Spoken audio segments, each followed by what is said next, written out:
அனைவருக்கும் உற்சாகமான இனிய காலை வணக்கம். இன்றைய நாள் ஜூலை 23, 2025 ஆடி 7ஆம் நாள் புதன்கிழமை. அனைவருக்கும் வெற்றிகரமான நாளாக அமைய டைகர் குடும்பம் சார்பாக வாழ்த்துகிறோம்.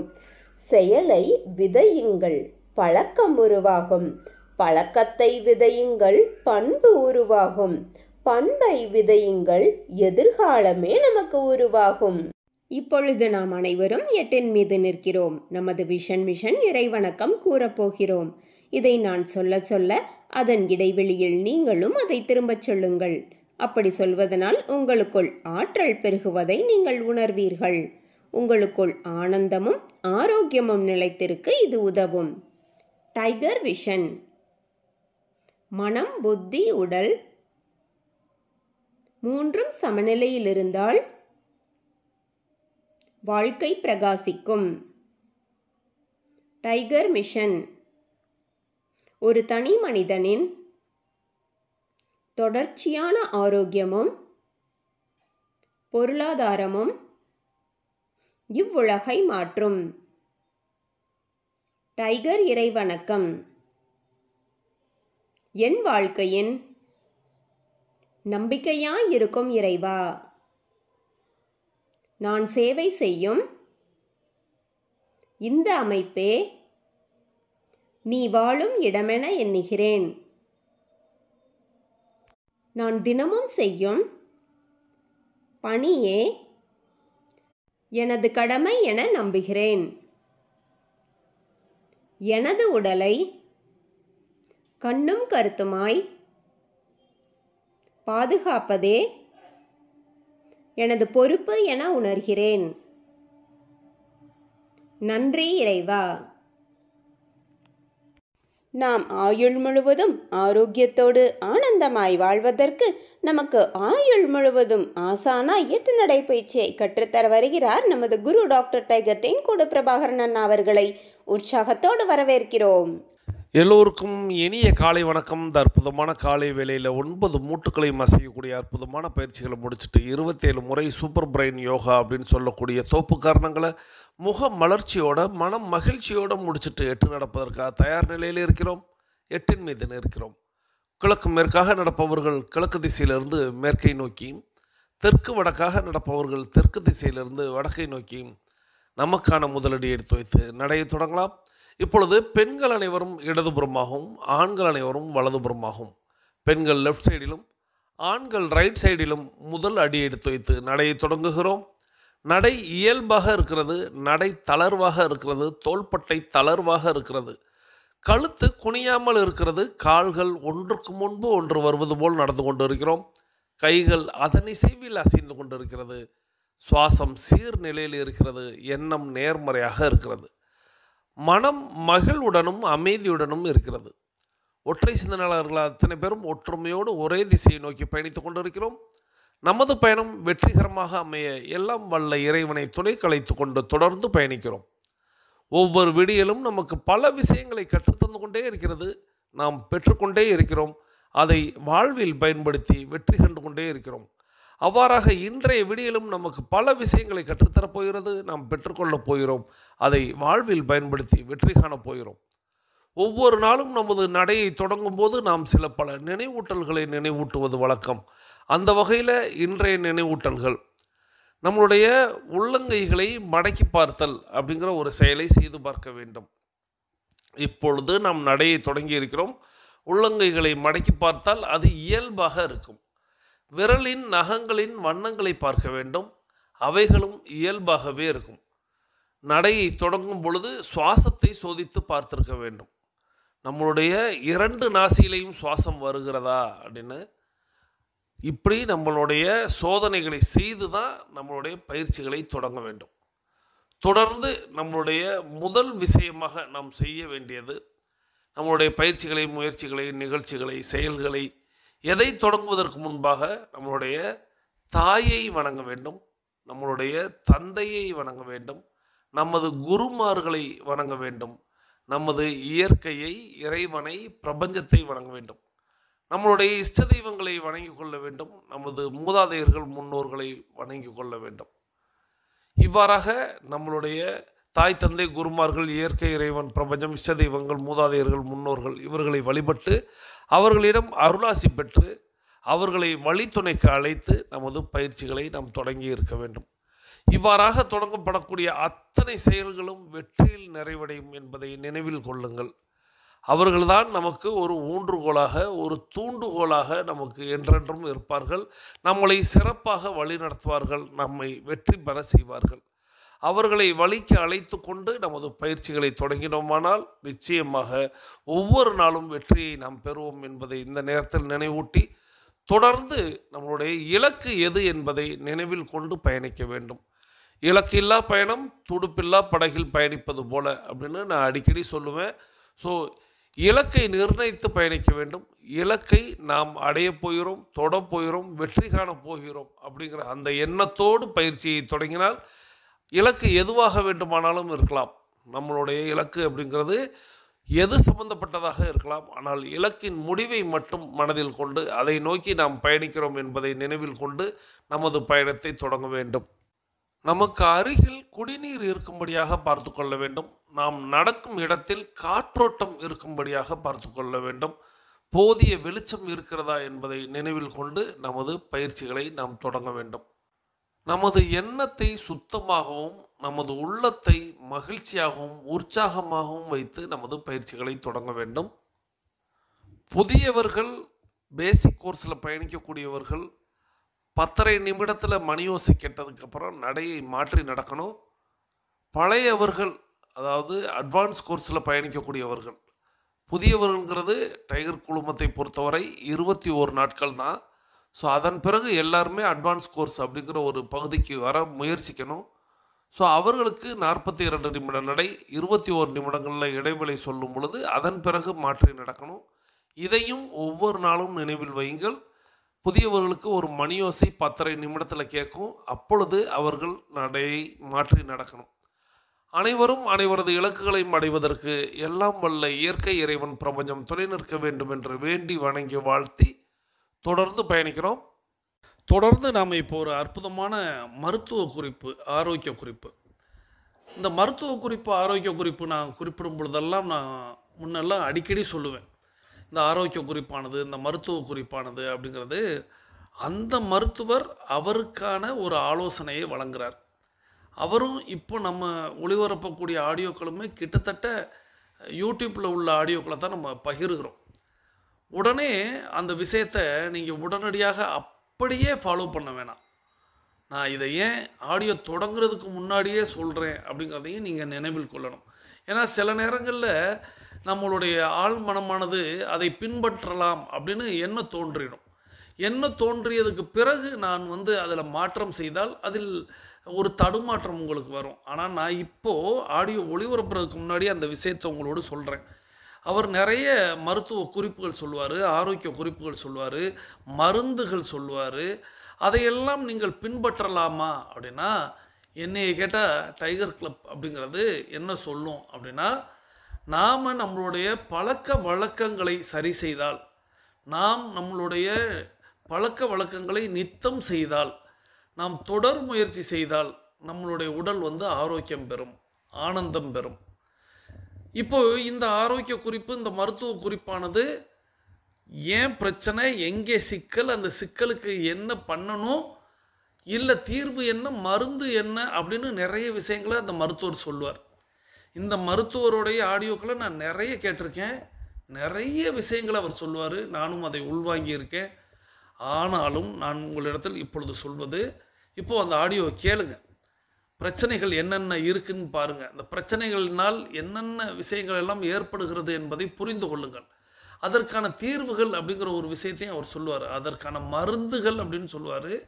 அந்த மருந்தை மட்டும் நான் இந்த ஆடியோ முடிஞ்சதுக்கப்புறம் இன்னும் விளக்கமாக சொல்கிறேன். அதை நம்ம எப்படி பின்பற்றணும்னு. ஸோ நீங்கள் இப்போ பிரச்சனைகளை மட்டும் தெரிந்து கொள்ளுங்கள். இப்போ அந்த அற்புதமான ஆரோக்கிய குறிப்பை கேட்டுக்கொண்டு பயணிக்க போயிடும். இந்த அற்புதமான ஆரோக்கிய குறிப்பை நமக்கு தேர்வு செய்து அனுப்பி வைத்திருப்பவர் சகோதரர் டைகர் மரிய குலோத்துங்கன் ஃப்ரம் சென்னை. இவங்க நார்த் ஜோன் டைகர் கிளப்போடைய வைஸ் கேப்டனாக இருக்கிறாங்க.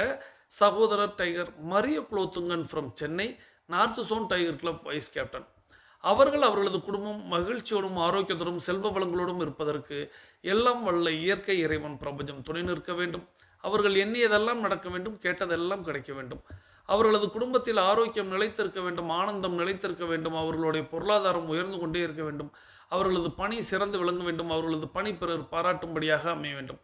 அதை எல்லாம் வல்ல இயற்கை இறைவன் பிரபஞ்சம் அவர்களுக்கு வழங்க வேண்டும் என்ற என்னுடைய வேண்டுதல்களையும் வாழ்த்துக்களையும் தெரிவித்து, நீங்களும் உங்களுடைய வாழ்த்து மலைகளை சகோதரர் tiger Maria Kulothungan from Chennai north zone tiger club vice captain அவர்களுக்கு வழங்குமாறு கேட்டு இப்பொழுது அந்த அற்புதமான ஆரோக்கிய குறிப்பை, மருத்துவ குறிப்பை கேட்டுக்கொண்டே பயணிக்க போகிறோம்.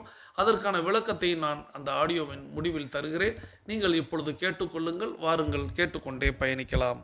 கான்ஸ்டிபேஷன் அப்படின்ற ஒரு பிரச்சனை இன்னைக்கு பல நோய்களுக்கு அடிப்படை காரணமா இருக்கக்கூடிய ஒரு பிரச்சனையாக இருக்குது. இது பல நபர்களால இன்னைக்கு தீர்க்க முடியாத ஒரு பிரச்சனையாகவும் இருக்குது அப்படின்னு சொல்லலாம். சிலருக்கு வருட கணக்குல இந்த கான்ஸ்டிபேஷன் பிரச்சனை இருக்குதுங்க அப்படின்ற இந்த பிரச்சனைகள்ல அவசரப்படுகிறாங்க. இந்த கான்ஸ்டிபேஷனை எளிமையா சரி பண்றதுக்கு ஏதாவது சொல்யூஷன் இருக்குதா அப்படின்னா நிச்சயமாக அதற்கான சொல்யூஷன் இருக்குது. கான்ஸ்டிபேஷனை நிச்சயமாக நீங்க நிரந்தரமா குணப்படுத்தியே ஆக வேண்டிய சூழல் தான் இன்றைய சூழல். ஏன்னா எல்லா நோய்களுக்கும் அடிப்படை காரணம் அப்படின்னு சொல்லிட்டு நம்முடைய முன்னோர்கள் சொன்ன விஷயம் ரெண்டே விஷயம் தான். ஒன்று மனச்சிக்கல், இன்னொன்று மலச்சிக்கல். இந்த மலச்சிக்கலை நம்ம போக்கணும்னா பல நோய்கள் நமக்கு வராமல் தடுத்துக்க. இந்த கான்ஸ்டிபேஷன் தான் எனக்கு ஒரு நோய், அதுதான் ஒரு பிரச்சனை, அதுக்கு ஏதாவது மெடிசன் இருக்குதான்னு சொல்லிட்டு கான்ஸ்டிபேஷன் பிரச்சனைக்காக நம்ம மெடிசனை தேடிக்கிட்டு இருக்கிறோம். ஆனா உண்மையை சொல்லணும்னா கான்ஸ்டிபேஷன் என்பதும் கூட ஒரு அறிகுறியா அப்படின்னு சொல்லி கேட்குறீங்களா? நிச்சயமாக அதுவும் ஒரு அறிகுறியே. ஏன் அப்படின்னு சொல்லி சொன்னா நம்ம உடம்புக்குள்ள ஒரு 11 சிஸ்டம் இருக்குதுங்க. இந்த 11 சிஸ்டமும் தன்னைத்தானே சரி பண்ற சிஸ்டத்துல இயங்கிக்கிட்டு இருக்கப்படும் பொழுது ஒவ்வொரு சிஸ்டத்திலிருந்தும் ஒரு கழிவுகள் வெளியேற்றப்படும். அந்த வகையில ஒரு சிஸ்டத்தினுடைய கழிவு தான் நமக்கு மலம் அப்படின்ற ஒரு கழிவு. அது வெளியேறாம நிற்கும் பொழுதுதான் அது நமக்கு மலச்சிக்கல் அப்படின்னு சொல்லி நமக்கு ஒண்ணு பண்ணுது. உதாரணத்துக்கு நமக்கு இந்த சென்சோரியல் சிஸ்டம் அப்படின்னு சொல்லி சொல்லுவோம், இந்த உணர்வு நரம்பு மண்டலங்கள்லாம் சொல்லுவோம்ல, அங்கிருந்து கூட பாத்தீங்கன்னா நமக்கு கண்ணுல இருந்து பீலை வர்றது, காதுல இருந்து பீலை வர்றது, தோல்ல இருந்து பாத்தீங்கன்னா வியர்வை வர்றது இப்படின்னு சொல்லி ஒவ்வொருத்துல இருந்து அந்த கழிவு வெளியேறது பாத்தீங்களா. அது மாதிரி பாத்தீங்கன்னா உள்ளுக்குள்ள ரீப்ரொடக்டிவ் சிஸ்டம் இருக்குது. இப்ப ரீப்ரொடக்டிவ் சிஸ்டம் பாருங்க, அது பாருங்க கரெக்டா மாதவிலக்கு கழிவுகள்னு சொல்லிட்டு ஆட்டோமேட்டிக்காக வெளியேற்றிக்கிட்டு இருக்கு. யூரினரி சிஸ்டம் இருக்குது, யூரினை வெளியேற்றிக்கிட்டு இருக்கு. இப்படி ஒவ்வொரு சிஸ்டமும் அது சம்பந்தப்பட்ட கழிவுகளை வெளியேற்றும். ரெஸ்பிரேட்டரி சிஸ்டம் இருக்குது, ரெஸ்பிரேட்டரி சிஸ்டம் அங்கே பாருங்க கழிவுகளை வெளியேற்றிக்கிட்டு இருக்குது. கார்பன் டை ஆக்சைடை வெளியேற்றுது, சளி கழிவுகளாக வெளியேற்றுது. இப்படி ஒவ்வொரு சிஸ்டமும் அது இயங்கப்படும் பொழுது கழிவு என்பது உருவாகும். அந்த கழிவை ஒரு பக்கத்தில் வெளியேற்றிக்கிட்டு இருக்கு. இந்த கழிவு வெளியேறாமல் எது தேங்குதோ அந்த சிஸ்டம் சம்பந்தப்பட்ட பிரச்சனை வந்துடும். அவ்வளவுதான் விஷயம். அதனாலதான் பாத்தீங்கன்னா மோசம் சரியா போகலன்னா அங்க ஜீரண மண்டலம் பிரச்சனை அப்படின்றதான் அர்த்தம். கார்பன் டை ஆக்சைடு மூச்சு விடுறதுக்கு சிரமமாகுது, கார்பன் டை ஆக்சைடு வெளியில தள்ள முடியல அப்படின்னு சொல்லி சொன்னோம்னா சுவாச மண்டலம் அங்க பிரச்சனை அப்படின்னு சொல்லி அர்த்தம். மாதவிலக்கே சரியா போகலன்னா ரீப்ரொடக்டிவ் சிஸ்டம் அங்க பிரச்சனை. வியர்வையே வெளியேறனா மெட்டபாலிக் சிஸ்டம் அங்க டிஸ்டர்பன்ஸ் இருக்குதுன்னு அர்த்தம். இப்படி பாருங்க ஒவ்வொரு சிஸ்டமும் அதனுடைய கழிவுகளை வெளியேற்றணும். இந்த கழிவுகள் வெளியேற்றாமல் உள்ள தங்கப்படும் பொழுதுதான் அந்த சிஸ்டம் சம்பந்தப்பட்ட பிரச்சனைகள் வருது. பாருங்க இன்னைக்கு எந்த கழிவையும் நாம வெளியேற்றணும்னு நினைக்கிறதே இல்லை. ஒருவேளை இயற்கையாக இந்த உடம்பு அதை நிறைய சேர்ந்துருச்சுப்பா, இன்னைக்கு என்ன பண்ணுவோம் பேசாம இன்னைக்கு வீக் ஆஃப் எல்லாம் ஃபுல்லா சுத்தப்படுத்துவோம்னு சொல்லிட்டு உடம்ப ஃபுல்லா இயற்கையாவே சுத்தப்படுத்துச்சுனாலும் நாமளும் விடுறதில்லை. இன்னைக்கு ஏன் எனக்கு லூஸ் மோஷன் ஆயிடுச்சு, இன்னைக்கு ஏன் எனக்கு யூரினா போயிட்டே இருக்கு, இன்னைக்கு ஏன் வாமிட் வருது, இன்னைக்கு ஏன் எனக்கு மூச்சு வாங்குது, இன்னைக்கு ஏன் சளி அதிகமா பிடிச்சிக்குச்சு, ஏன் மாதவிலக்கு எனக்கு ஓவரா போகுது இப்படின்னு சொல்லி உடலில் இருந்து வெளியேறக்கூடிய கழிவுகளை அனைத்தையும் நமக்கு உடம்புக்கு அப்நார்மலா போகுது. இது பாத்தீங்கன்னா ஒரு நோய் அப்படின்னு சொல்லிட்டு நாம கருதுறோம். அதான் கிடையாது. இந்த சிஸ்டம் வெளியேற்றக்கூடிய கழிவுகள் வெளியேறியே ஆகணும். அதை உடம்பு கவனிச்சுக்கிட்டு இருக்கு. எக்ஸஸா தேவையில்லாம இருக்குன்னா முதல்ல வெளியேற்று, அப்பதான் அந்த சிஸ்டம் சீராக இயங்கும் அப்படின்னு சொல்லிட்டு அதை முதல்ல நம்ம புரிஞ்சுக்கணும். அந்த வகையில இந்த எல்லா கழிவுகளும் வெளியேற்றப்படுதான்றதை முதல்ல கவனிங்க. வெளியேற்றலைன்னா அந்த சிஸ்டத்தை பிரச்சனை ஆயிரும். அதனால அந்த கழிவுகளை வெளியேற்றுங்க. நமக்கு மலம் மட்டுமல்ல, வேர்வை நமக்கு நல்லா வேர்க்கணும். கார்பன் டை ஆக்சைடு நல்லா ஃப்ரீயா பாத்தீங்கன்னா வெளியில தள்ளிடணும். சளி பிடிக்கக்கூடாது. சளி பிடிச்சால் சளி கழிவுகள் வெளியேற்றப்படணும், உள்ளுக்குள்ளேயே அடக்கக்கூடாது. இருக்கக்கூடாது. மாதவிலக்கு அதை நிறுத்தி வைக்கிறதுக்குன்னு சொல்லி மாத்திரை சாப்பிட்டு நிப்பாட்டி வைக்கக்கூடிய ஒரு சூழல்லாம் இருக்கிறாங்க. வெளியேறணும், வெளியேறும், ஆட்டோமேட்டிக்காக வெளியேறி நிற்குங்க. அது இயல்பாக. வாமிட் வந்துச்சுன்னா வாமிட்டை நிறுத்துறதுக்குன்னு உடனே நம்ம மாத்திரை வாங்கி சாப்பிட்டு நிப்பாட்டி வைக்கிறோம். வாமிட்டிங் வந்து அந்த கழிவு ஆட்டோமேட்டிக்காக வெளியேறிச்சுன்னா கிளியர். உடம்புல இருந்து ஏதோ தேவையில்லாத ஒரு கழிவு இருக்கிறது, அது வெளியேற்றுறதுக்காக ஏற்பட்டது தான் வாமிட்டிங், லூஸ் மோஷன், வியர்வை கழிவுகள், யூரின் கழிவுகள், சளி கழிவுகள் அப்படின்னு சொல்லிட்டு இவை எல்லாம் வந்து பாத்தீங்கன்னா அந்த உடம்புல இருக்க தேவையில்லாத மெட்டீரியல் வெளியே அனுப்புங்க. அவ்வளவுதான். இப்ப நீங்க உங்களுக்கு புரிய வந்திருக்கும். அப்ப அந்த வகையில இது எல்லாம் கழிவுகளாக வெளியேறுது அப்படின்னா ஒவ்வொரு சிஸ்டத்துல வருதுன்னா மலமும் டைஜஸ்டிவ் சிஸ்டம் அப்படின்னு சொல்லக்கூடிய ஜீரண மண்டலத்தின் கழிவே. அப்ப ஜீரண மண்டலத்தில் ஏதாவது பிரச்சனை இருந்தாதான் உங்களுக்கு வந்து சரியா அறப்படாம அதை அரைச்சு அது பெருங்குடல் வழியை தள்ளி வெளியில போகாத ஒரு சூழலை ஏற்படுத்தும். அந்த வகையில உங்களுக்கு கான்ஸ்டிபேஷன் இருக்குதுன்னா நீங்க சரி பண்ண எதை முயற்சி பண்ணணும்னா ஜீரண மண்டலத்தை தான் நீங்க வந்து சரி பண்ணி ஆகணும். இன்டைஜஷன் அப்படின்ற அந்த ஒரு பிரச்சனை உங்களுக்கு இருக்கும் பாத்தீங்கன்னா அதை சரி செய்வதற்கு நீங்க முயற்சி செய்யணும். ஆனா அப்படி இல்லாம கான்ஸ்டிபேஷன் சொல்லக்கூடிய அந்த பெருங்குடலை மட்டும் ஏதாவது ஒரு மாத்திரை மருந்து வாங்கி சூரணம் சாப்பிட்டு வெளியேற்றிடலாமா அப்படின்னு நினைக்கிறது கூட சிம்டமேட்டிக் ட்ரீட்மெண்ட்டாக தான் இருக்கும். அதனால தான் வந்து பார்த்தீங்கன்னா இன்னைக்கு வந்து கான்ஸ்டிபேஷனுக்காக மருந்து மாத்திரைகள் எடுக்கிறவங்க வருட கணக்கில் இன்னைக்கு வந்து எடுத்துக்கிட்டு இருக்கிறாங்க. அப்போ என்னங்க பண்ணணும்? இந்த ஜீரண மண்டலத்தை சீர் செய்யணும். என்னங்க பண்ணணும்? ரொம்ப சிம்பிளுங்க. உங்களுடைய ஜீரண மண்டலம் வயிறு, சிறுகுடல், கல்லீரல் இது எல்லாம் சேர்ந்தது தான் உங்களுடைய ஜீரண மண்டலம். அப்போ இந்த ஜீரண மண்டலத்துக்கு தகுந்த சரியான உணவு முறைகளை நீங்கள் ஃபர்ஸ்ட் வந்து கொடுக்க ஆரம்பிக்கணும். அந்த வகையில் நாம் அந்த ஜீரண மண்டலத்துக்குள்ள உணவு கொடுத்தோமே அதை அரைச்சு அது வந்து தள்ளி விட்டுச்சு இல்லையா? அங்கே ஏதாவது உள்ளுக்குள்ள ஏதாவது ஒட்டிக்கிட்டு இருக்கலாம்ல, அந்த ஒட்டிக்கிட்டு இருக்கக்கூடியதை கூட வந்து பார்த்தீங்கன்னா வந்துட்டு நம்ம வெளியேற்றக்கூடிய ஒரு வேலை பண்ணணும். அதுக்கு தான் வந்து சாப்பிட்டு முடித்த பின்னாடி ஒரு 20 நிமிஷம் கழிச்சு ஒரு தாகம் எடுக்கும். ஆட்டோமேட்டிக்காவே வந்து பார்த்தீங்கன்னா ஒவ்வொரு நபருக்கும் அந்த தாகம் எடுக்கும். அப்போ அந்த தண்ணி குடிச்சு அதை வந்து கிளீன் பண்ணணும். அந்த வகையில் முதல்ல ஒவ்வொரு முறையும் சாப்பிட்டீங்கன்னா சாப்பிட்டு முடிச்சதுக்கப்புறம் ஒரு 20 நிமிஷம் கழிச்சு நல்ல வெதுவெதுப்பான தண்ணி குடிங்க. அது வந்து பார்த்தீங்கன்னா அந்த பைப் லைனை அப்படியே ஃப்ரீ பண்ணி கொண்டு வந்து உங்களுடைய ஸ்மால் இண்டஸ்ட்ரியனுக்கு லார்ஜ் இண்டஸ்ட்ரியனுக்கு தள்ளுறதுக்கு ஏதுவாக இருக்கும். ரொம்பவும் கிரானிக்காக இருக்கக்கூடிய அந்த கான்ஸ்டிபேஷன் பிரச்சனை இருக்கிறவங்க ஜீரண மண்டலத்தில் குறிப்பாக உங்களுக்கு சிறுகுடல் டிஸ்டர்பன்ஸ் இருக்கிறதுக்கு தான் அதிகப்படியான வாய்ப்பு இருக்கு. சிறுகுடலுக்கு பிடித்த சுவை, சிறுகுடல் ஒரு சுவை மூலமாக நமக்கு வந்து பார்த்தீங்கன்னா ஜீரண மண்டலத்தை நல்லா சீராக செயல்பட வைக்கும். அந்த வகையில் என்ன சுவைனா துவர்ப்பு சுவை. துவர்ப்பு சுவை உள்ள ஜீரகம் அதுக்கு ரொம்ப அருமையாக சப்போர்ட் பண்ணி கொடுக்கும். உங்களுடைய உணவுல அதிகமாக ஜீரகத்தை சேருங்க அல்லது ஜீரக தண்ணி ரெடி பண்ணி வச்சுக்கோங்க. நீங்க எப்போ சாப்பிட்டாலும் அந்த ஜீரக தண்ணியை சாப்பிட்டுட்டே வாங்க. உங்களுடைய ஜீரண மண்டலம் சூப்பராகும். ஜீரண மண்டலத்தை சீர் செய்யக்கூடிய ஒரு அற்புதமான நபர் யாருன்னா அது வந்து ஜீரகம் தான். இந்த ஜீரகத்தோட சோம்பு இதெல்லாம் கூட நீங்க ஆட் பண்ணிக்கலாம். அதனால உங்க ஜீரண மண்டலம் சரியாகணும்னா ஜீரகம், சோம்பு ஒரு சுடு தண்ணியில நல்லா வந்து ஒரு 2 லிட்டர் தண்ணியில கொதிக்க வைங்க. அதை 1 லிட்டரா சுண்ட வைங்க. அந்த தண்ணியை நீங்க குடிச்சிட்டே வாங்க. ஜீரண மண்டலத்துல பிரச்சனையே வராது. சூப்பரா ஜீரணமாகும். இதை அடுத்து நீங்க தினந்தோறும் வந்து பார்த்தீங்கன்னா ஒரு நைட்டு படுக்க போறீங்கல்ல, படுக்க போகப்படும் பொழுது ஒரு 2 ல இருந்து 4 டம்ளர் வெதுவெதுப்பான தண்ணி குடிங்க. தண்ணி குடிச்சிட்டு ஒரு 10 நிமிஷம் லைட்டா வாக் பண்ணுங்க. ஒரு யூரின் வரும். யூரின் போனதுக்கு அப்புறம் நீங்க போய் படுக்க போங்க. பெட்டரா இருக்கும். இது என்னன்னா நீங்க அந்த சாப்பிட்டு முடிச்சு இந்த பைப் லைன் எல்லாம் எதுவுமே கிளீன் பண்ணாம அப்படியே போய் படுத்துறோம். சில பேர் 10 மணி 11 மணிக்கு வீட்டுக்கு வந்து நைட்டு டின்னர், அந்த டின்னர் முடிச்சுட்டு அப்படியே போய் படுத்துறது. இப்போ எப்படிங்க பாருங்களேன். அதாவது என்னன்னா நம்ம பெரியவங்க சொல்லுவாங்க சாப்பாடு சாப்பிட்டுக்கிட்டு இருக்கிறீங்கன்னா சாப்பிட்டு முடிச்சு எந்திரிச்சு அடுத்த இடத்துல போய் தான் உட்காரணும் அங்க அப்படின்னு சொல்லுவாங்க. சாப்பிட்ட இடத்துல உட்கார்றதுக்கு கூட சில பேர் வந்து பார்த்தீங்கன்னா சாப்பிட்டு முடிச்சு அப்படியே படுத்துருவாங்க. அது மாதிரிலாம் படுக்கக்கூடாதுன்னு பெரியவங்க வந்து வஞ்சாங்க, திட்டினாங்க. ஆனால் இன்னைக்கு வந்து பார்த்தீங்கன்னா ஹாலில் டிவி பார்த்துக்கிட்டே அவனுக்குள்ளேயே சாப்பிட்டுட்டு அப்படியே படுத்துட்டு டிவி பார்க்குற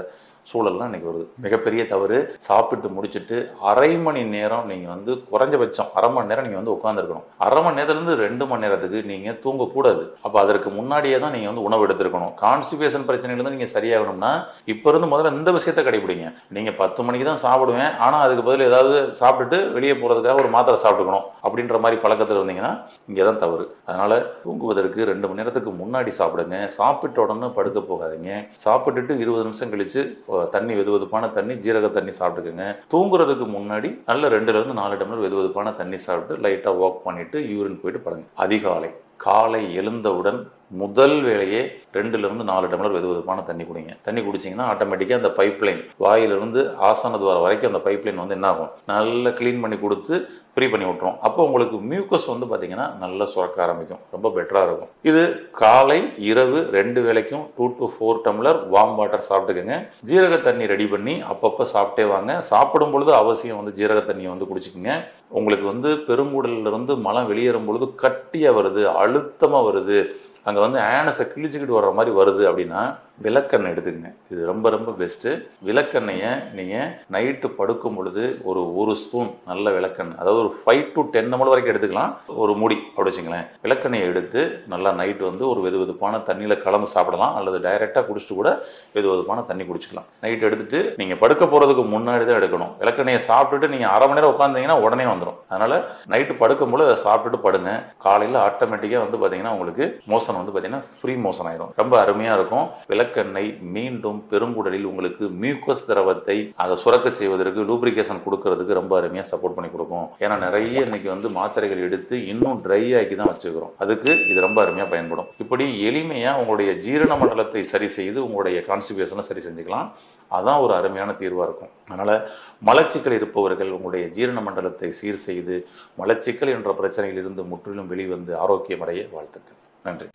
நன்றி. இந்த அற்புதமான ஆரோக்கிய குறிப்பை, மருத்துவ குறிப்பை நமக்கு தேர்வு செய்து அனுப்பி வைத்த சகோதரர் tiger Maria Kulothungan from Chennai north zone tiger club vice captain அவர்கள், அவர்களது குடும்பம் மகிழ்ச்சியோடும் ஆரோக்கியத்தோடும் செல்வ வளங்களோடும் இருப்பதற்கு எல்லாம் வல்ல இயற்கை இறைவன் பிரபஞ்சம் துணை நிற்க வேண்டும் என்று வேண்டி வணங்கி வாழ்த்தி, தொடர்ந்து இந்த ஆடியோக்கான விளக்கத்தை நம்ம இடைவேளைக்கு பிறகு கொஞ்சம் பேசலாம்.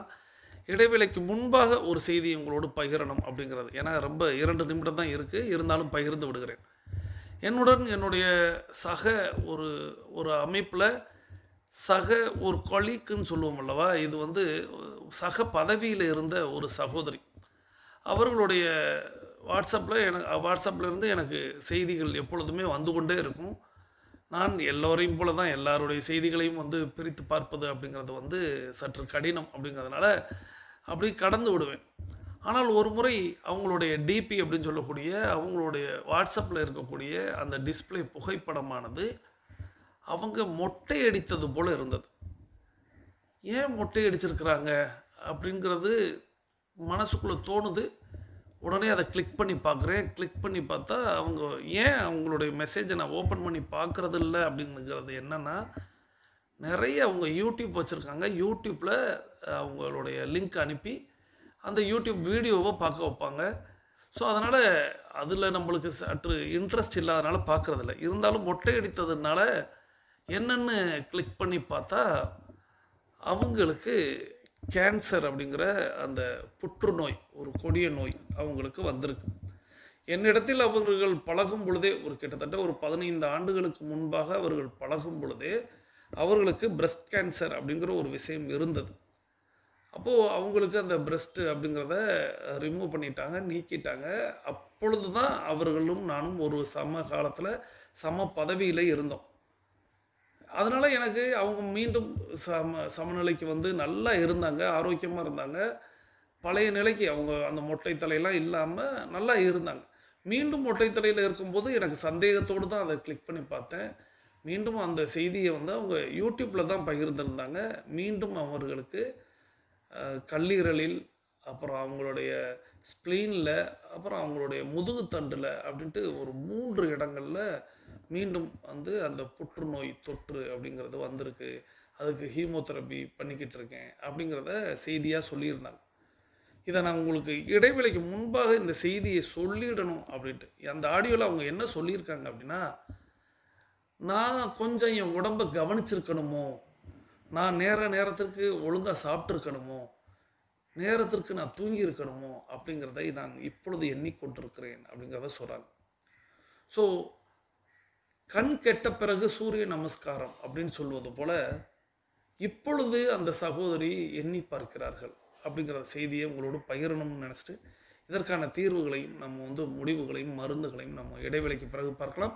நம்மளுடைய 21 நிமிடம் அப்படிங்கிறது நிறைவுக்கு வருகிறது. வாருங்கள் அனைவரும் தொடங்கிய திசைக்கு வந்து விடுகிறோம். கிழக்கு மேற்காக தொடங்கியவர்கள் கிழக்கு திசையிலும், தெற்கு வடக்காக தொடங்கியவர்கள் தெற்கு திசைக்கு வந்து விடுகிறோம்.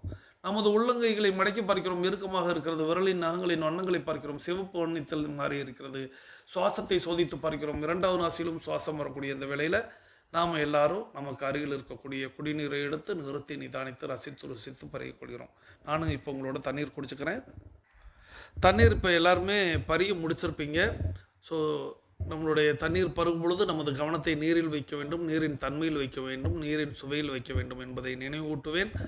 ஸோ தண்ணீர் பருகுங்க, தண்ணீர் நிதானமாக பருகுங்க. உங்களுக்காக பருகுறீங்க, உங்களுக்காக செயல்படுறீங்க, உங்களுக்காக நடக்கிறீங்கிறத முதல்ல மனதில் கொள்ளுங்க. இப்போது தண்ணீர் பருகி முடிச்சுட்டு உங்களுக்கு அருகில் இருக்கக்கூடிய மொபைல் ஃபோனை கையில் எடுத்து கருத்து பதிவிட போகிறோம். முதல் கேள்வி, தினசரி நடவடிக்கை அறிக்கையை பூர்த்தி செய்து அனுப்பி வைத்து விட்டீர்களா?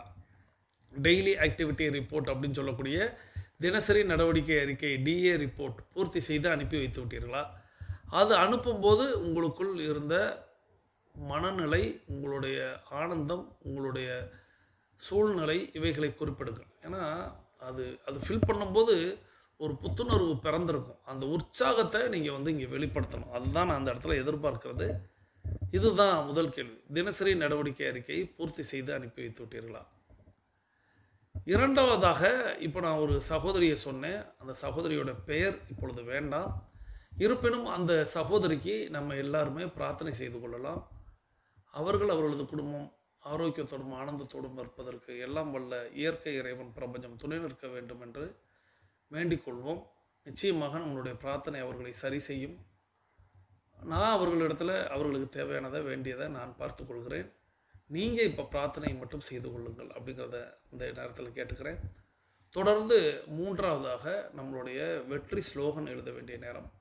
நலத்துடன் வாழ்க, வளத்துடன் வாழ்க, நலத்துடன் வாழ்க, வளத்துடன் வாழ்க அப்படிங்கிற அந்த வெற்றி ஸ்லோகனை ஒரு முறை எழுதி இருமுறை வாசித்து நீங்கள் போஸ்ட் பண்ணுங்கள். உங்களுக்கு ஒரு வெற்றி செய்தி கிட்டும்.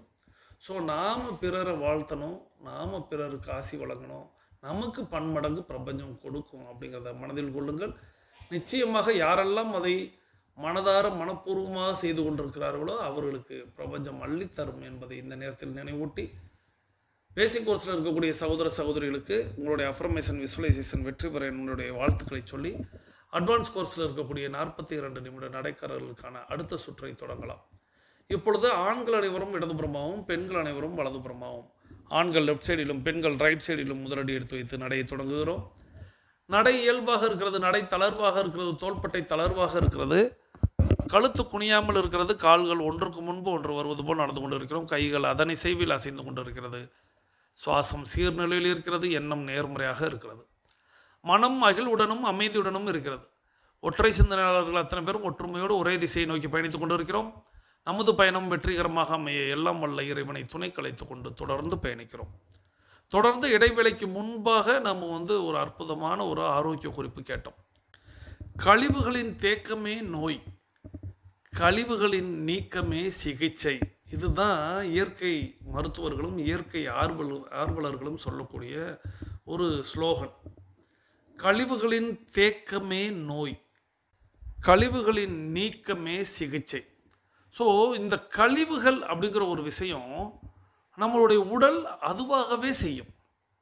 இப்போ அந்த மருத்துவர் முதல்ல தொடங்கும் பொழுது சொன்னார், எல்லா வெளி உறுப்புகள் இருக்கிறது அல்லவா, அது கண்ணாகட்டும், மூக்காகட்டும், வாயாகட்டும், காதாகட்டும், நம்மளுடைய பெரிய உறுப்பான நம்மளுடைய தோளாகட்டும், இவைகள் அத்தனையும் தனக்குள் வரக்கூடிய விஷயத்திலிருந்து தன்னுடைய கழிவுகளை அது வெளியேற்றிவிடும்.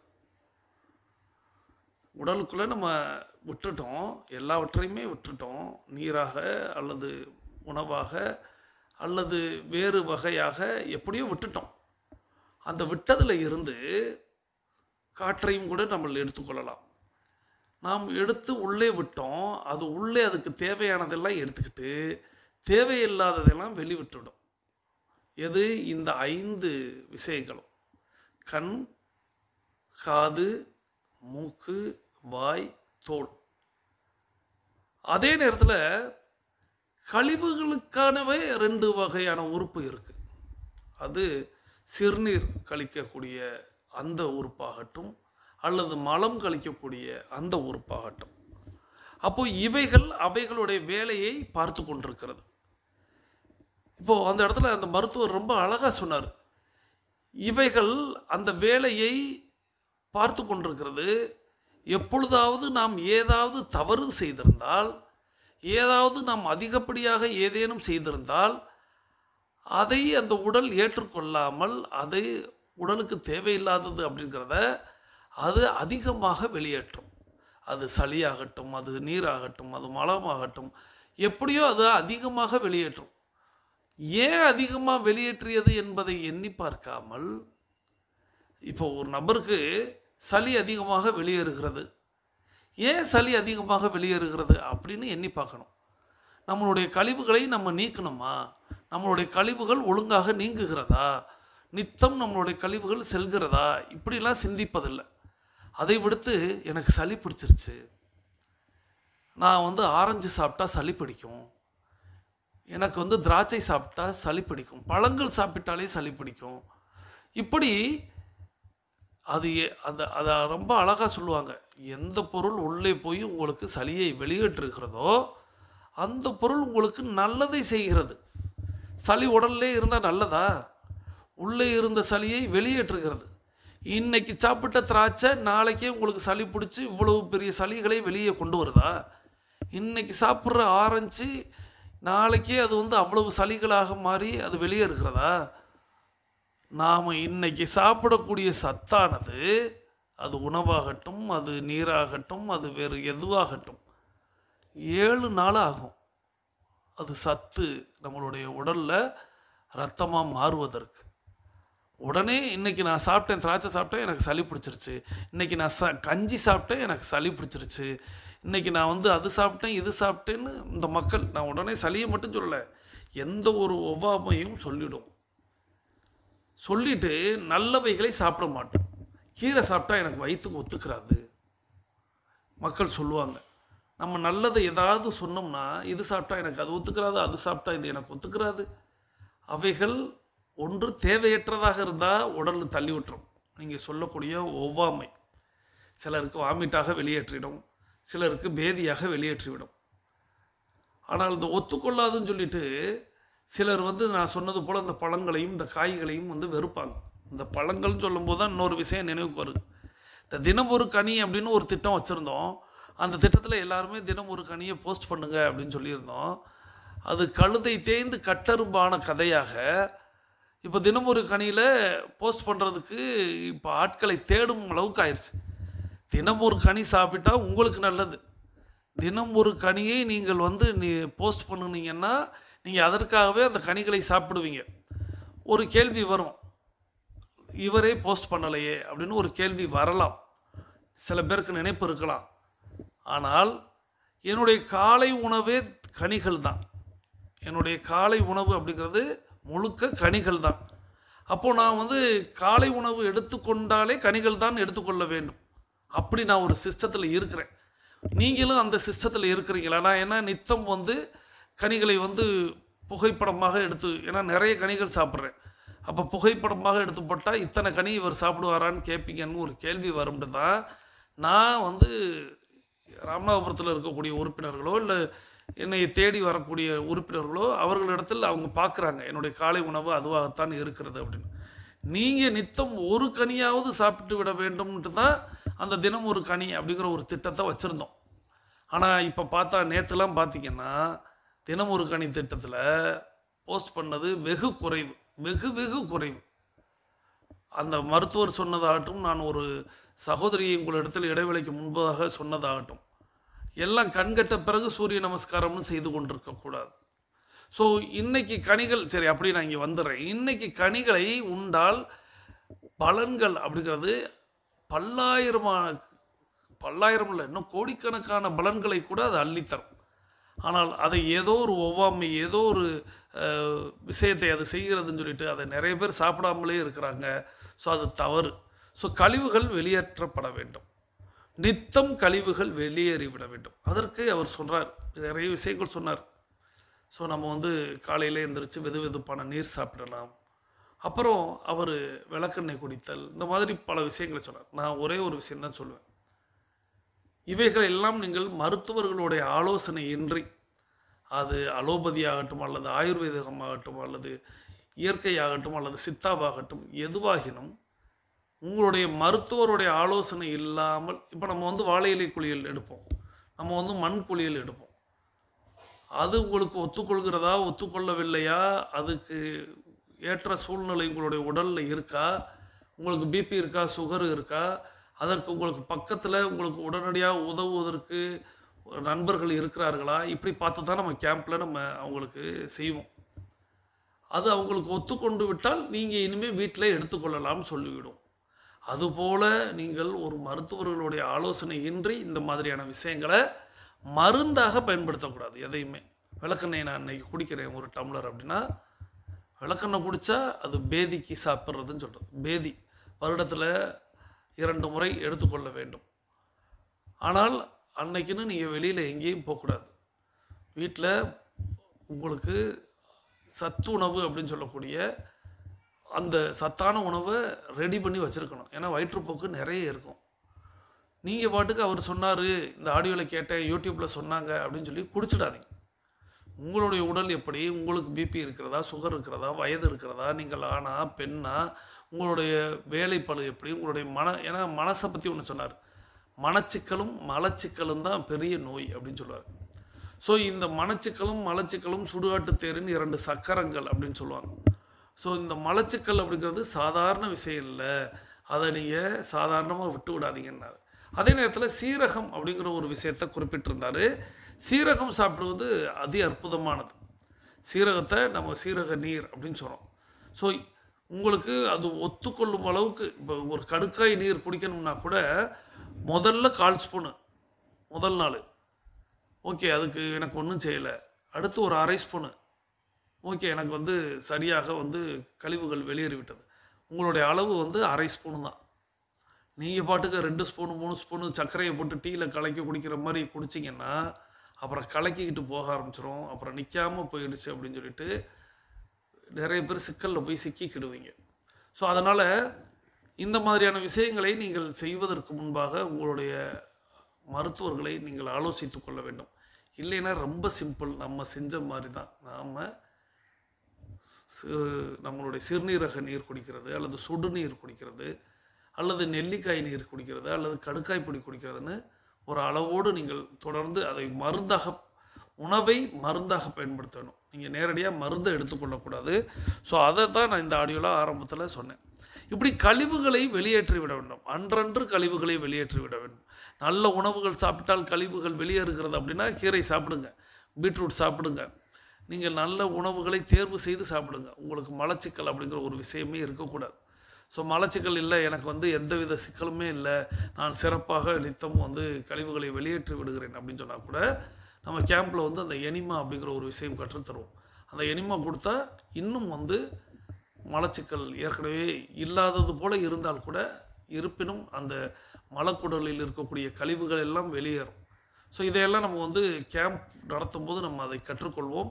இப்பொழுதைக்கு நீங்கள் வெதுவெதுப்பான நீர் பருகுது, நித்தம் நிறைய நீர் குடிக்கிறது, நம்மளுடைய ஃபைபர் கண்டென்ட் உள்ள அந்த சத்து உணவுகளை எடுத்துக்கொள்வது, நார்ச்சத்து அப்படின்னு சொல்லக்கூடிய ஃபைபர் கண்டென்ட்டை எடுத்துக்கொள்வது, இப்படி நீங்கள் தொடர்ந்து பின்பற்றினால், வாழைப்பழம் எடுத்துக்கொள்வது, இப்படி உணவுகளில் நீங்கள் எடுத்துக்கொண்டாலே போதும். சீரக நீர் குடிப்பது, கடுக்காய் நீர் குடிப்பதுன்னு உங்களுடைய கழிவுகளை வெளியேற்ற முடியும். ஆனால் இதை ஒரு தொடர் முயற்சியாக நாம் செய்யணும். நித்தம் உடற்கழிவுகள் ஒரு வேளைக்கு 2 வேளை வெளியேறிடுச்சினாலே உங்கள் உடம்புல கழிவுகளின் தேக்கம் இல்லை, ஸோ கழிவுகளின் நீக்கம் ஏற்பட்டிருக்கு அப்படிங்கிறத நீங்கள் புரிந்து கொள்ளணும். ஸோ கழிவுகளின் தேக்கமே நோய், கழிவுகளின் நீக்கமே சிகிச்சை அப்படிங்கிற இந்த அதி அற்புதமான ஆரோக்கிய குறிப்பை நமக்கு அள்ளித்தந்த சகோதரர் tiger Maria Kulothungan from Chennai north zone tiger club vice captain அவர்களது குடும்பம் மகிழ்ச்சியோடும் ஆரோக்கியத்தோடும் செல்வ வளங்களோடும் இருப்பதற்கு எல்லாம் வல்ல இயற்கை இறைவன் பிரபஞ்சம் துணை நிற்கட்டும் என்று வேண்டி வணங்கி வாழ்த்தி, தொடர்ந்து நம்ம இப்போ ஒரு அற்புதமான கதை கேட்க போகிறோம். இந்த அற்புதமான கதை அப்படிங்கிறது எப்படி சொல்லலாம் அப்படின்னா, நம்மளை அறியாமல் தன்னை அறியாமல் நிறைய பேர் பிறர் மீது தவறான அபிப்பிராயம் வைப்பாங்க. அது தவறு அப்படின்னு சுட்டி காட்டக்கூடிய ஒரு கதையாக இருந்தால் கூட அதோடு சேர்த்து ஒரு நகைச்சுவையாகவும் இருக்குது. அதனால தான் கதைகளை எப்பொழுதுமே நம்ம முதல்ல போஸ்ட் பண்ணுவோம். இருப்பினும் ஒரு நகைச்சுவையோடு இருக்கட்டுமே அப்படின்ட்டு இப்போது நம்ம அந்த ஆடியோவை போஸ்ட் பண்ணுறோம். இந்த அற்புதமான ஆடியோவை நமக்கு தேர்வு செய்து அனுப்பி வைத்திருப்பவர் அம்மா சகோதரி டைகர் வேலம்மாள் ஃப்ரம் குலசேகரம். இவங்க மார்த்தாண்டம் டைகர் கிளப்பில் உறுப்பினராக இருக்கிறாங்க. அம்மா சகோதரி tiger Velammal from Kulasekaram Marthandam tiger club உறுப்பினர். அவர்களது குடும்பம் மகிழ்ச்சியோடும் ஆரோக்கியத்தோடும் செல்வ வளங்களோடும் இருப்பதற்கு எல்லாம் வல்ல இயற்கை இறைவன் பிரபஞ்சம் துணை நிற்க வேண்டும். அவர்கள் எண்ணியதெல்லாம் நடக்க வேண்டும், கேட்டதெல்லாம் கிடைக்க வேண்டும். அவர்களது குடும்பத்தில் ஆரோக்கியம் நிலைத்திருக்க வேண்டும், ஆனந்தம் நிலைத்திருக்க வேண்டும், அவர்களுடைய பொருளாதாரம் உயர்ந்து கொண்டே இருக்க வேண்டும், அவர்களது பணி சிறந்து விளங்க வேண்டும், அவர்களது பணி பிறர் பாராட்டும்படியாக அமைய வேண்டும். அதை எல்லாம் வல்ல இயற்கை இறைவன் பிரபஞ்சம் அவர்களுக்கு வழங்க வேண்டும் என்று என்னுடைய வேண்டுதல்களையும் வாழ்த்துக்களையும் தெரிவித்து, நீங்களும் உங்களுடைய வாழ்த்து மலைகளை அம்மா சகோதரி tiger Velammal from Kulasekaram Marthandam tiger club உறுப்பினர் அவர்களுக்கு வழங்குமாறு அன்போடு கேட்டு, இப்பொழுது அந்த அற்புதமான நகைச்சுவை கதையாக இருந்தாலும் தன்னை அறியாமல் பிறர் மீது தவறான அபிப்பிராயம் வைப்பது தவறு என்பதை சுட்டி காட்டக்கூடிய அந்த கதையை கேட்டுக்கொண்டே பயணிக்கலாம். வாருங்கள். மனைவிக்கு திடீர் சந்தேகம் வந்தது, தன்னுடைய கணவனுக்கு காது கேட்கவில்லையோ என்று. ஆனால் இதை கணவனிடம் நேரடியாக கேட்க அவளுக்கு தயக்கம். இந்த விஷயத்தை அவளின் உறவுக்கார டாக்டருக்கு தெளிவாக விளக்கி ஒரு கடிதம் எழுதினாள். டாக்டரிடம் இருந்து வந்த பதிலில் 20 அடி தூரத்தில் இருந்து கணவரிடம் ஏதாவது பேசி பாருங்கள், கணவரின் காதில் விழவில்லை எனில் சற்று நெருங்கி 15 அடி தூரத்தில் இருந்து பேசுங்கள், பின் 10, 5 இப்படி குறைத்து கொண்டே நெருங்கி சென்று பேசுங்கள். எத்தனை அடி தூரத்தில் இருந்து பேசினால் கணவருக்கு காது கேட்கவில்லை என தெரிந்தால் அதற்கு ஏற்றபடி சிகிச்சை அளிக்கலாம் என்றிருந்தது. அதை கேட்டவுடன் மனைவிக்கு ஒரே குஷி. அடுத்த நாள் வீட்டு வாசலில் இருந்தபடியே உள்ளிருந்த கணவரிடம், இன்னைக்கு பையனுக்கு பள்ளி கட்டணம் கட்டியாச்சான்னு கேட்டா. பதில் எதுவும் இல்லை. பின் டாக்டர் கூறியபடி வீட்டு வரவேற்பறையில் இருந்து அதே கேள்வியை கேட்டாள். அதற்கும் பதில் இல்லை. ஹாலில் இருந்து கேட்டாள். சமையலறை வாசலில் இருந்தும் மீண்டும் மீண்டும் அதே கேள்வியை கேட்டாள். கணவரிடமிருந்து பதிலே இல்லை. போச்சு, 2 ஸ்பீக்கரும் அவுட் ஆயிடுது போல என்று மனதில் கன்ஃபார்ம் செய்து விட்டாள். கடைசி வாய்ப்பாக கணவனின் காது அருகே சென்று சத்தமாக, இன்னைக்கு பையனுக்கு ஃபீஸ் கட்டியாச்சா என கேட்டாள். காதில் ஏதோ குண்டு வெடித்தது போல் இருக்கவே அவளின் கணவன் அவளை கோபமாக திரும்பி பார்த்து, ஏண்டி இப்படி கத்துற? நீ வாசல் கேட்ல இருந்து, வரவேற்பறையில இருந்து, ஹால்ல இருந்து, சமையலற வாசல்ல இருந்து கேட்க கேட்க நானும் கட்டியாச்சு கட்டியாச்சுன்னு சொல்லிக்கிட்டே இருக்கேன். அது உன் காதுல விழலையா? காதுல என்ன பஞ்சு மூட்டையா சொருகி வச்சிருக்க என பொறிந்து தள்ளிவிட்டான். மனைவி அதிர்ச்சியில் உறைந்து போய் நின்றாள். தவறு தன்னிடம்தானா? இப்படித்தான் பலர் பிரச்சனையை தன்னிடம் வைத்துக்கொண்டு அது பிறரிடம் இருப்பதாக நினைத்து வாழ்ந்து கொண்டிருக்கிறோம். என்ன விசித்திரம் அல்லவா? நன்றி அம்மா சகோதரி tiger Velammal from Kulasekaram Marthandam tiger club உறுப்பினர் அவர்கள் அவர்களது குடும்பம் மகிழ்ச்சியோடும் ஆரோக்கியத்தோடும் செல்வ வளங்களோடும் இருப்பதற்கு எல்லாம் வல்ல இயற்கை இறைவன் பிரபஞ்சம் துணை நிற்க வேண்டும் என்று வேண்டி வணங்கி வாழ்த்தி, தொடர்ந்து நம்ம இப்போ கேட்ட கதை அப்படிங்கிறது முடிவில் ஒரு சிரிப்பு வந்திருக்கும். நிச்சயமாக ஒரு பெண்மணி தன்னுடைய கணவருக்கு காது சரியாக கேட்கவில்லையோ அப்படின்னு சந்தேகப்படுறாங்க. சந்தேகப்பட்டு அந்த கதையை சொன்னவங்க ரொம்ப அழகாக சொன்னாங்க. எப்படி அப்படின்னா, சந்தேகப்பட்டு ஒரு மருத்துவர் இடத்துல நேரடியாக போய் பேசியிருந்தாலும் சரி, அல்லது ஒரு தொலைபேசியில் பேசியிருந்தாலும் சரி, இவர்களுக்கு தான் காது கேட்கவில்லை என்பது தெரிந்திருக்கும். ஆனால் எழுதுகிறார்கள் அப்படின்னு ஆரம்பிக்கிறாங்க. அவங்க ஆலோசனையை எழுதி தான் கேட்குறாங்க, கடிதமாக கேட்குறாங்க. அதற்கு அவர் ரொம்ப ஈஸியாக ஒரு செக் பண்ணலாம், நீங்களே பண்ணிடலாம். ஒரு 20 அடி தூரத்தில், ஒரு 15 அடி தூரத்தில், ஒரு 10 அடி தூரத்தில், ஒரு 5 அடி தூரத்தில் அப்படின்ட்டு நீங்கள் தூரத்துலேருந்து கூப்பிட்டு பாருங்கள் அவர் எப்படி பதில் சொல்கிறாரு அப்படின்ட்டு. ஸோ அந்த பெண்மணி அதே போலவே வீட்டு வாசல்லேருந்து சொல்லி பார்க்குறாங்க, வீட்டு வரவேற்பறையிலேருந்து சொல்லி பார்க்குறாங்க. அப்புறம் இப்படி ஒவ்வொரு இடமா அடுப்பங்கரையில் வச்சு சொன்னாங்கன்னு சொல்லும்போது, அப்போ கணவர் அடுப்படியில் ஏதோ ஒரு வேலை பார்த்துக்கிட்டு இருந்தார் அப்படிங்கிற மாதிரி தெரிந்தது. ஸோ அப்போ தான் அந்த கணவர் திடீர்னு கத்தி அவர் சொல்கிறார், ஏன்பா இவ்வளோ நேரம் கத்திக்கிட்டு இருக்கேன், நீ வீட்டு வாசல்லேருந்து கேட்டதுக்கு நான் பதில் சொல்லிக்கிட்டு தான் இருந்தேன், நீ என்னாச்சு, உனக்கு காதுக்குள்ளே எதுவும் பஞ்சு வச்சுருக்கியான்னு கேட்குறாரு. ஸோ அப்போ கூட பாருங்களேன், அந்த கணவர் மனைவிக்கு காது அப்படிங்கிறது கேட்கலையா அப்படின்லாம் கேட்கல, காதுக்குள்ளே பஞ்சு வச்சுருந்தியான். ஆனால் இந்த பெண்மணி கணவனுக்கு காது கேட்கலைன்னு அவங்க போய் மருத்துவரை கூட கேட்டிருக்காங்க. ஸோ தன்னை அறியாமல் பிறர் மீது தவறான அபிப்பிராயம் வைத்தது எவ்வளோ பெரிய தவறு அப்படிங்கிறத இந்த கதை உணர்த்தியது. ஸோ இந்த கதையின் வாயிலாக நாம் புரிந்து கொள்வது, நாம் முதல்ல நம்மளை சரி பண்ணிக்கணும், நம்மளை செக் பண்ணிக்கணும். அதை விடுத்துட்டு பிறர் தவறாக இருக்காங்க, பிறர் குறையாக இருக்காங்கன்னா அவங்கள குறை சொல்லக்கூடாது என்பதை இந்த அற்புதமான கதையின் வாயிலாக தெரிந்து கொண்டோம். இந்த அற்புதமான கதையை நமக்கு தேர்வு செய்து அனுப்பி வைத்த அம்மா சகோதரி tiger Velammal from Kulasekaram Marthandam tiger club உறுப்பினர் அவர்களுக்கு நமது நன்றிகளை சொல்லி நம்மளுடைய 42 நிமிட நடையை நிறைவு கொண்டு வருகிறோம். வாருங்கள் அனைவரும் தொடங்கிய திசைக்கு வந்து விடுகிறோம். கிழக்கு மேற்கா தொடங்கியவர்கள் கிழக்கு திசையிலும் தெற்கு வடக்கா தொடங்கியவர்கள் தெற்கு திசைக்கு வந்து விடுகிறோம். நமது உள்ளங்கைகளை மடக்கி பார்க்கிறோம், இறுக்கமாக இருக்கிறது. விரலின் நகங்களின் வண்ணங்களை பார்க்கிறோம், சிவப்பு வண்ணத்தில் மாறி இருக்கிறது. சுவாசத்தை சோதித்து பார்க்கிறோம். 2வது நாசியிலும் சூப்பராக சுவாசம் வரக்கூடிய இந்த வேளையில் நாம் அனைவரும் கிழக்கு திசையை நோக்கி நின்று அஃபர்மேஷன் விசுவலைசேஷன் செய்து இன்றைய நாளை தொடங்கும். இன்றைய நாள் உங்களுக்கு அற்புதமான நாளாக அமையட்டும். இன்றைய நாளில் தாங்கள் தங்களது குடும்பம் மகிழ்ச்சியோடும் ஆரோக்கியத்தோடும் செல்வ வளங்களோடும் இருப்பதற்கு எல்லாம் உள்ள இயற்கை இறைவன் பிரபஞ்சம் துணை நிற்க வேண்டும். தாங்கள் எண்ணியதெல்லாம் நடக்க வேண்டும், கேட்டதெல்லாம் கிடைக்க வேண்டும். தங்களது குடும்பத்தில் ஆரோக்கியம் நிலைத்திருக்க வேண்டும், ஆனந்தம் நிலைத்திருக்க வேண்டும். தங்களுடைய பொருளாதாரம் உயர்ந்து கொண்டே இருக்க வேண்டும். தங்களது பணி சிறந்து விளங்க வேண்டும். தங்களது பணி பிறர் பாராட்டும்படியாக அமைய வேண்டும். அதையெல்லாம் வல்ல இயற்கை இறைவன் பிரபஞ்சம் தங்களுக்கு வழங்க வேண்டும் என்று என்னுடைய வேண்டுதல்களையும் வாழ்த்துக்களையும் தெரிவித்து மீண்டும் சந்திப்போம், கலந்து சிந்திப்போம். நலத்துடன் வாழ்க, வளத்துடன் வாழ்க. நன்றி.